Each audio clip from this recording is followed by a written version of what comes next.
I moved here to Dorset a year and a half ago. I had spent quite a lot of time here and I had very fond memories of riding here, staying with friends. And it's so unusual being positioned in the middle of the woods. The cottage is called the Old Pheasantry, and the house has been lived in by various families over the last 10 years, and it had a very warm feel to it, and I needed to do very little structurally.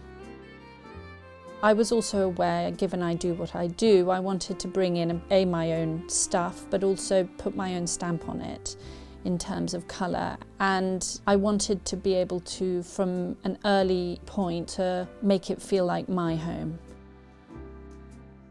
This room is just open, flowing, very informal space. I mean, I spend a lot of time in this room. Enid has a happy home in her basket, resplendent on her namesake Enid's garland fabric.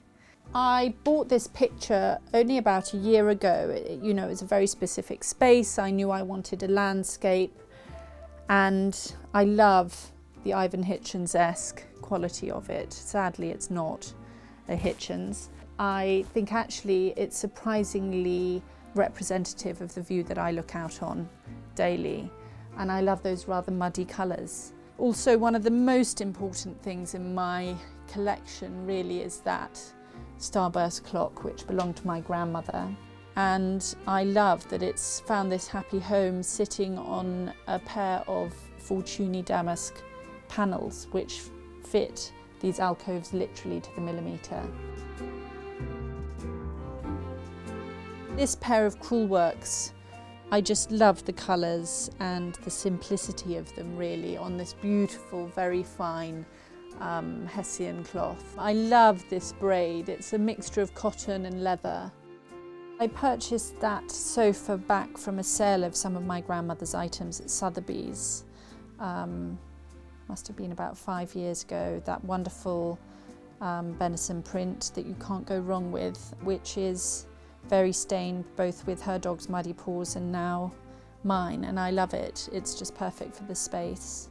This ottoman is one of my fabrics, so this is a Chartwell weave. I think the geometric design is everything, and it doesn't need a sort of fussy piece of furniture to go with it. I also love leaning things against walls, I mean, as you can see, photographs, cards that mean something. It's amassing memories really. I'm not very good at throwing things away, and I love being able to glance up there and see something that makes me feel happy.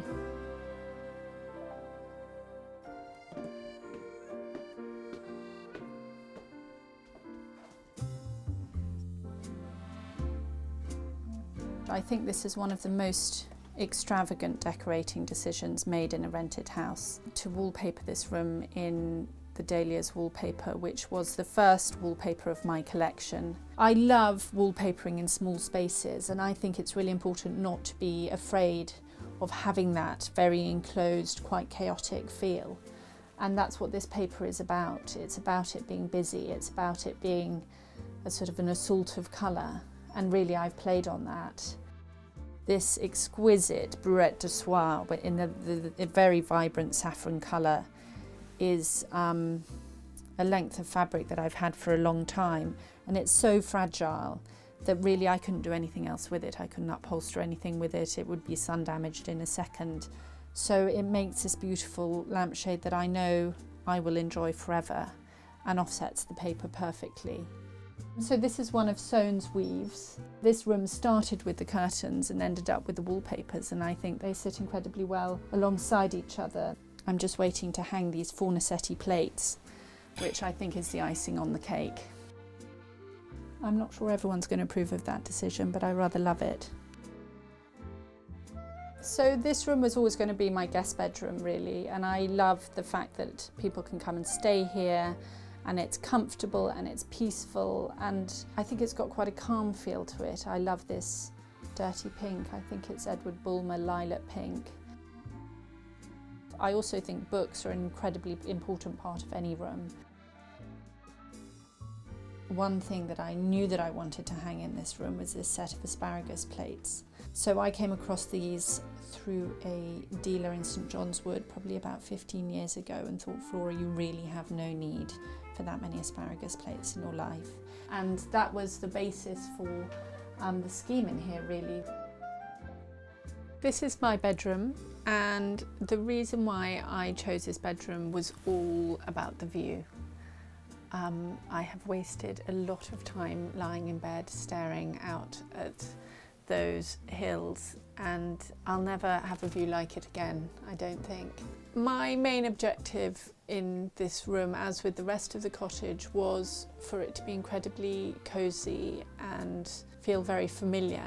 I've always loved this Pierre Frey wallpaper, and it seemed the ideal room to use it in. I love the idea of giving a sort of soft backdrop to the bed, and I just think it's not too much of a feature, but it does exactly what I want it to, with this landscape sitting above it. Touch of Enid's garland, and not much room for me on the bed, needless to say. This room has ended up as my workroom. It took a long time to sort of figure out how it was going to work as a room. It's quite an awkward long space with these extraordinary large windows. But it's the perfect workroom if you're rather undisciplined, like I am, in organising anything in a remotely neat fashion. So I can pile everything up, I know where it is, but also I've got it to hand as reference or inspiration, whether it's the existing collection, whether it's pieces that I'm currently working on.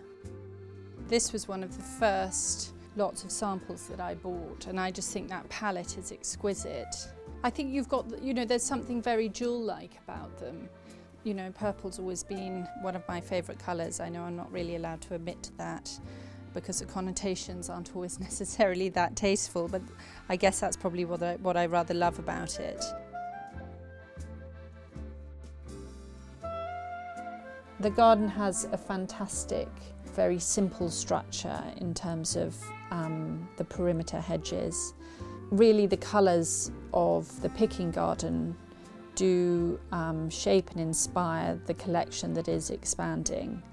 I love that there's nothing too polite about them, and I would love that to continue to influence the new colours that I'm constantly bringing into weaves and prints and wallpapers that we're launching going forward.